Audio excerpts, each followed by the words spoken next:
Speaking of special events, the church, you're describing the church as a big community place. Lots happened. People came together. Your neighbors came to church with you, and there was so much going on. And the church is a part of so many special events like weddings and funerals and other things. Do you have memories of any special events in your life or in your family that happened in this church? Well, the baptism of Nancy and then our son. And I remember a number of special kind of evangelistic events when Louis Dale was the minister. We had some wonderful over 2 or 3 days events where people, it was during those that I really felt my faith really came together. Any other special events in your family? You were starting to say something. I was married twice in this church, once in the chapel and once this they call it renewal of vows. Yeah. And we've had several marriages there that are both my daughters, and we've had a lot of celebrations here in the family, and then other events that we went to. I mentioned this young folks group. We did a lot of things, camps and such. We went to Joyland. Joyland. Remember that? I do. Yeah. I've had 2 sons get married here in the church, and like I say, the baptism. So those are the things you remember. Yeah, when we talk about fellowship, the church used to be such a bigger part of the different events in our lives. Anything else in your lives, family events that were celebrated here? Mike and I were married here in 1974. Reverend Louis Dale.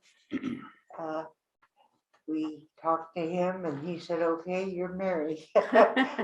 In so many words, but Mike was a member of First Mennonite Church at the time, and so his minister came and gave a little lecture on marital bliss and all kinds of stuff like that, you know, being true Christians. And Yeah. So it was,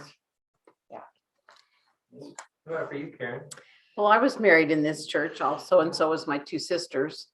Louis Dale married us, and I was 18 and Bill had just turned 19, and that was in 1967. And at the altar, Bill and I started giggling about something, and Reverend Dale got after us. He said, "This is serious. You kids need to quit laughing." We laugh about that many times, but and then my folks, they celebrated their 40th and 50th wedding anniversaries here. Had a huge turnout, of course. They were, you know, and then I remember Mom always worked in the kitchen. My dad always was the Sunday school guy that collected all the money, and then he is in the office counting the money during church. And I think that's part of the reason why everybody kind of knew him, because he was, of course, they've been here forever, but you know. Yeah. oh, and my parents, I'm sorry to interrupt, No. but my parents celebrated their 60th wedding anniversary in 1995 here in this building. So that was kind of neat. I don't know, I'll have to make 65 or 60 years. Yeah. Well, Mom was No, go ahead. My mom was very famous for her peanut butter cake. Anytime they had any dinners, and they used to have a lot of Yeah, dinners yeah. here. She would make this peanut butter sheet cake, and it was really neat at her funeral. That's what they served, and I thought that was so special of them to do that. And there's probably a recipe for that cake named after her. Probably Geneva man. peanut butter cake. So, were you gonna say something, Phil? Oh, I just, like most members, eventually when you belong to the church for a while, I end up serving on the deacons in session. One thing I remember the most on several terms of session is talking Nate Regier into coming in as a session member. Yeah. What do you value the most about being a member of this church? I valued most the friendships and the getting to know people better. And I think that has been a value of our church being smaller, because I didn't,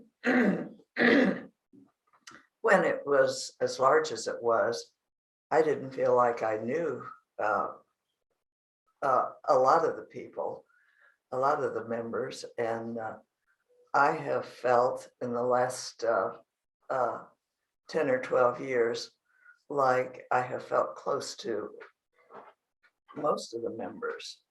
And I think there's value, and we don't like to, we want to grow, but there's value also in being a smaller church. I enjoyed it being big because we had so many friends. And now we're down to, if you're friend with everybody in church, that's, no, it's, the world changes, so the way we react changes. Sandra, what do you value most about this church? I agree with them. The friendships developed through Christ and in our church. And as I remember back to the old church and this church, or the older members, each generation, I enjoyed so many members that I knew during each generation. And as I knew them as a little girl and looked up to them, and then the next generation would, they would kind of die, and then you had older, and you looked up to them, and like Paul's parents and grandparents, I knew them. And then you just keep moving on through newer generations, and you make more and more friendships, and it's valuable. It helps be close, because you've got them. If anything happens, they're there to support you. Yeah. Fellowship. I think that's important in any church, and that's what I value.